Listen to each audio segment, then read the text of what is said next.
এবার 2000 উচ্চ মাধ্যমিক সালের আর একটা ইম্পর্টেন্ট প্রশ্ন, শ্বেত বিপ্লব কাকে বলে, এর সুফল ও কুফলগুলি আলোচনা করো। 1970-এর দশকে ভারত সরকার গঠিত ন্যাশনাল ডায়েরি ডেভেলপমেন্ট বোর্ড এর সাহায্যে দুধ উৎপাদন পরিমাণ ভারতে বহু পরিমাণে বৃদ্ধি পায়। একে বলা হচ্ছে শ্বেত বিপ্লব। তাহলে কি বললাম, 1970-এর দশকে ভারত সরকার গঠিত ন্যাশনাল ডায়েরি ডেভেলপমেন্ট বোর্ডের সাহায্যে দুধ উৎপাদনের পরিমাণ ভারতে বহু পরিমাণে বৃদ্ধি পায়। একে বলা হচ্ছে শ্বেত বিপ্লব। শ্বেত বিপ্লবের জনক হচ্ছে ভার্গিস কুরিয়েন, যাকে দুগ্ধ মানব বলা হয়। এবার আমরা চলে আসছি, অপারেশন ফ্লাড কথাটি শ্বেত বিপ্লবের সঙ্গে যুক্ত। এর 4টে পর্যায় রয়েছে। আমরা আসছি এবার শ্বেত বিপ্লবের ফলাফল নিয়ে। দেখো, সুফল। শ্বেত বিপ্লবের প্রথম সুফলটি হচ্ছে দুধের উৎপাদন বৃদ্ধি। শ্বেত বিপ্লবের ফলে ভারতে দুধের উৎপাদন বৃদ্ধি পায় এবং এটি পৃথিবীর প্রথম স্থান অধিকার করেছে। বিগত 40 বছরে 2 কোটি থেকে 13 কোটি টন দুধ বিক্রি হয়েছে। 2 নম্বর কি বলছে, কর্মসংস্থান বৃদ্ধি।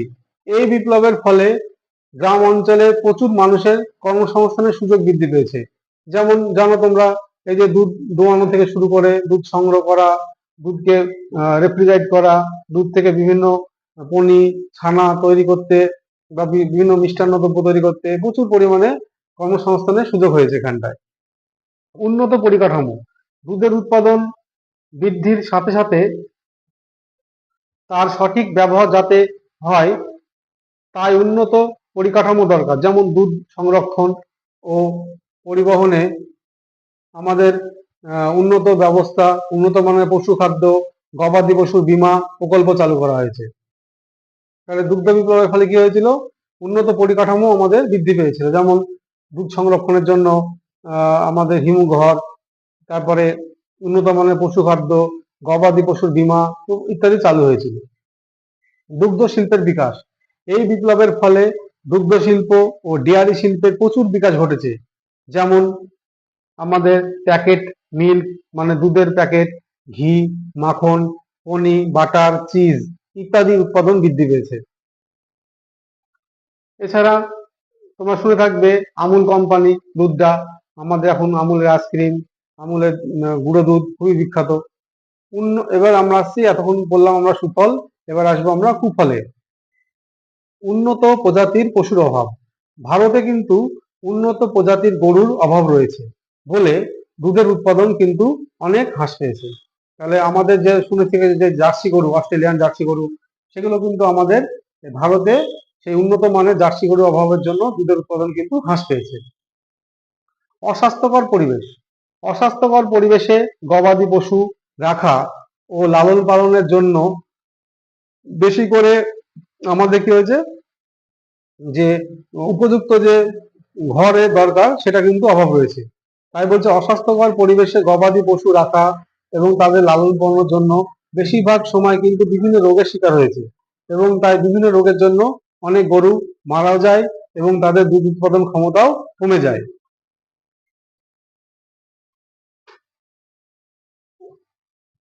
অনুন্নত পরিবহন ব্যবস্থা, দুধ একটি পচনশীল বস্তু, তাই দুধ থেকে দূরত্ব, দুধ যেখানে উৎপন্ন হয় সেখান থেকে যদি দূরত্ব বেশি হয় তাহলে সেই দুধ সংগ্রহ করে তাকে অনেকদিন রাখা অনেক যেমন কঠিন, সংরক্ষণ করে রাখা তেমনি কঠিন, তেমনি সেক্ষেত্রে তাকে পরিবহন করতেও অনেকটা ব্যয় বেশি হয়। এই হচ্ছে আমাদের আমাদের শ্বেত বিপ্লবের সুফল এবং কুফল। এবার আসছি আমরা নীল বিপ্লব কি এবং এর সুফল ও কুফল আলোচনা করো। তোমাদের এই 3টে যে বিপ্লব আছে উচ্চ মাধ্যমিকে, 3টের মধ্যে যে কোনো একটা তোমরা কমন পাবেই পাবে। মৎস্য এবং সামুদ্রিক পণ্যের উৎপাদন বৃদ্ধির জন্য একগুচ্ছ প্রকল্প গ্রহণ করে ভারতে মৎস্য উৎপাদন অনেকটা বৃদ্ধি পেয়েছে। এই ঘটনাকে বলা হচ্ছে নীল বিপ্লব। তাহলে কি বললাম, মৎস্য এবং সামুদ্রিক পণ্যের উৎপাদন বৃদ্ধির জন্য যে একগুচ্ছ প্রকল্প গ্রহণ করা হয়েছিল ভারতে এবং তাতে যে মৎস্য উৎপাদন অনেকটা বৃদ্ধি পেয়েছে, একে বলা হচ্ছে নীল বিপ্লব। 1960-এর দশকে নীল বিপ্লবের সূচনাকাল ধরা হয় উন্নত প্রযুক্তি সাহায্যে মৎস্য প্রজনন, মৎস্যের সঠিক বিপণন এবং রপ্তানি আমাদের হয়েছিল। ডক্টর অরূপ কৃষ্ণনের নেতৃত্বে 1970 সালে ভারতে নীল বিপ্লবের সূচনা হয়। নীল বিপ্লবের প্রতিষ্ঠাতাকে ডক্টর অরূপ কৃষ্ণন। 1970 সালে আমাদের নীল বিপ্লবের সূচনা হয়। এবার নীল বিপ্লবের আমরা সুফলে আসছি। দেখো, প্রথম পয়েন্ট হচ্ছে মাছের উৎপাদন বৃদ্ধি। এই বিপ্লবের ফলে মাছের উৎপাদন প্রচুর পরিমাণে বৃদ্ধি পেয়েছিল। 2012 সালে ভারত মৎস্য উৎপাদনে তৃতীয় স্থান অধিকার করেছে। এই সময় মাছের উৎপাদন পরিমাণ ছিল 86.66 লক্ষ টন। তাই নীল বিপ্লবের ফলে কি হলো, মাছের উৎপাদন অনেক বৃদ্ধি পেয়েছে, যার জন্য ভারত বিশ্বে তৃতীয় স্থান অধিকার করেছে।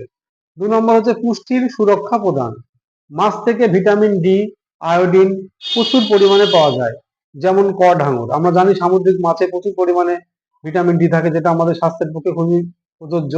এছাড়া ভারতে প্রোটিন সমৃদ্ধ খাদ্যের চাহিদা হিসাবে মাছের গুরুত্ব খুব বেশি। কর্মসংস্থান বৃদ্ধি। ছোট মাছ চাষ করা, তাদের চাষ করা, মাছ প্যাকিং করা, বিভিন্ন কাজে ভারতে প্রচুর পরিমাণে মানুষ এই মৎস্য কাজে নিযুক্ত হয়েছে। যেমন 1.4 কোটি মানুষ এই মৎস্য চাষের জন্য নিযুক্ত।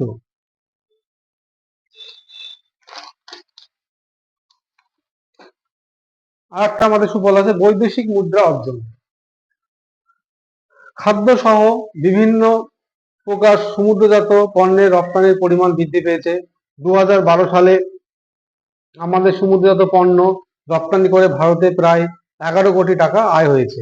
কুফল দেখো, মৎস্য বিপ্লবের কুফলগুলো কি কি? অসম সাফল্য। ভারতে সর্বত্র নীল বিপ্লবের সমানভাবে সাফল্য লাভ করতে পারেনি।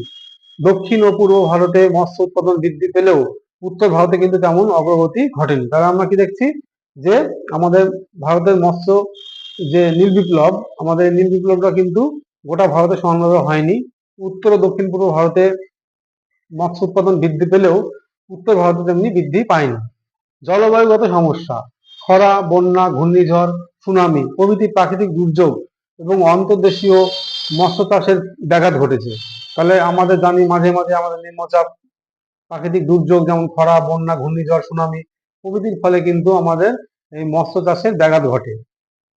জলদূষণ, অভ্যন্তরীণ নদী, নালা, জলাশয় ইত্যাদি স্থানে জল দূষণের মাত্রা দিনে দিনে বৃদ্ধি পেয়েছে। এর ফলে মৎস্য উৎপাদনের পরিমাণ কিন্তু হ্রাস পেয়েছে। এটাও একটা ভালো কুফল। পরিকাঠামোগত সমস্যা, মৎস্য সংরক্ষণ, পরিবহন ও বাজারজাতকরণের ক্ষেত্রে সঠিক পরিকাঠামো সৃষ্টি হয়নি। অনেক সময় অতিরিক্ত মাছগুলিকে হিমঘরে রাখার অভাবে প্রচুর মাছ নষ্ট হয়েছে। এই হলো আজকে আমাদের আলোচনার বিষয়। যদি তোমাদের এই নীল বিপ্লব এবং শ্বেত বিপ্লবটি ভালো লাগে, তাহলে এটাকে লাইক করবে এবং এসএস জিওগ্রাফি মাস্টার চ্যানেলটিকে সাবস্ক্রাইব করবে।